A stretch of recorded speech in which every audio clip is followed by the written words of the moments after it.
Hi, I'm Todd, and already this is the Aeros 2x2 Loopy Pro Looper Clone V2.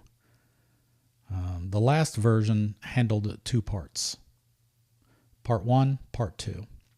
And if the song had 3 parts or 4 parts, Part 1 would play Part 1, Part 2 would play Part 2, Part 3 would play Part 1, which might not be what you want. It would just go back and forth. Because the only thing that Loopy Pro was detecting was CC 102 coming from the BeatBuddy. Doing some MIDI sniffing, I learned that even though it's not documented in Singular Sounds documentation, the BeatBuddy does send the part that it's transitioning to. So now we can control with this dial what's going to happen in what part. Part 1's going to play Part 1 still, Part 2 is going to play Part 2 still, Part 3, Part 4, Part 5, Part 6, you can set it to whatever you want. I just set Part 3 to play Part 1 when it gets to Part 3.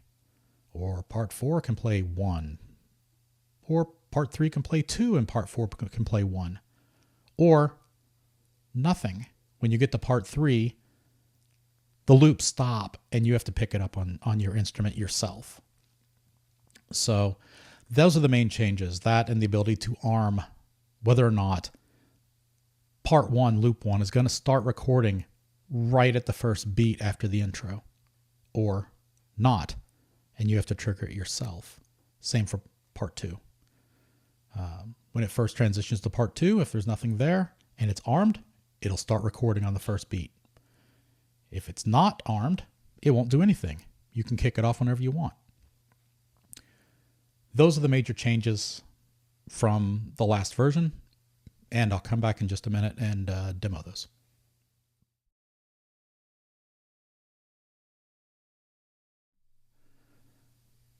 Of course, the project that we just previewed will be available for download, link in the description.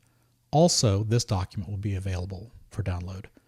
There are new MIDI commands that you can send to this template to have it automatically configure itself if you're using something like Songbook Pro, OnSong, whatever.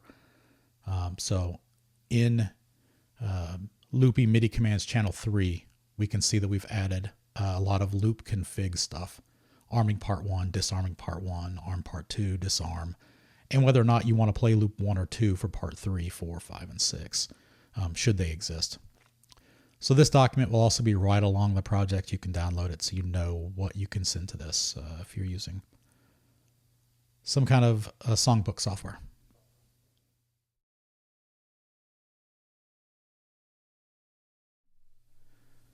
Okay, let's see how this works. As always, reset at the top. My reset settings are always not to arm Part 1.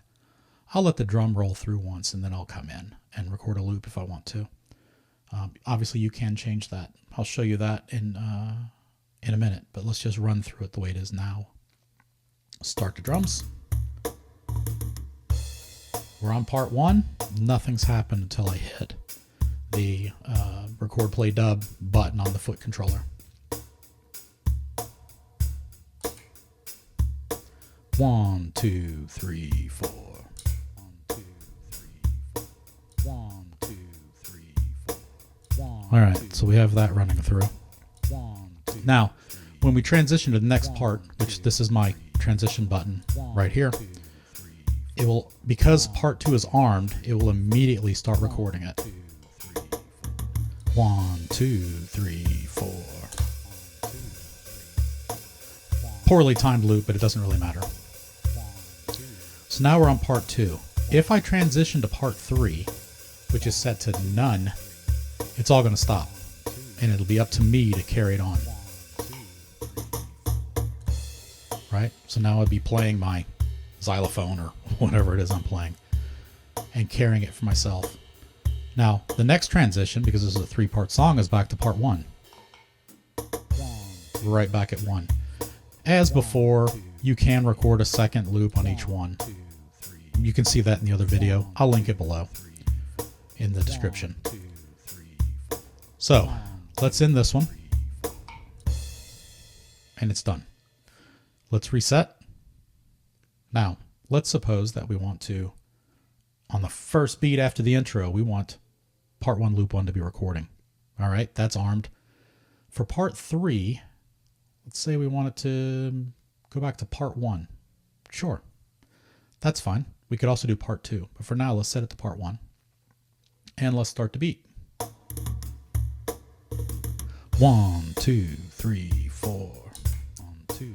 So you can see it came right in because it's armed immediately. 1, 2. And that only really has any effect when the loop's empty. After that, it really doesn't matter. 1, 2, 3. But we know that when we go to part 2, it's armed.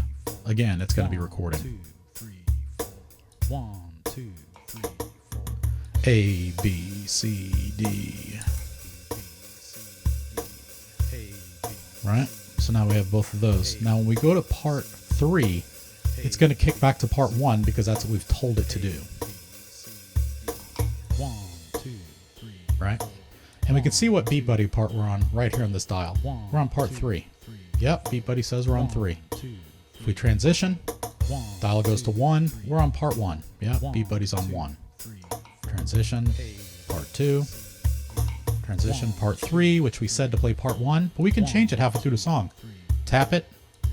Now it's going to play part 2 for part 3 the next time we come around to it. We're on part 1, staying where we are. Part 2, boom. Part 3, we stay on 2. So completely configurable. Everything else that we showed before stays the same. I hope you can have fun with it, because that's what it's all about.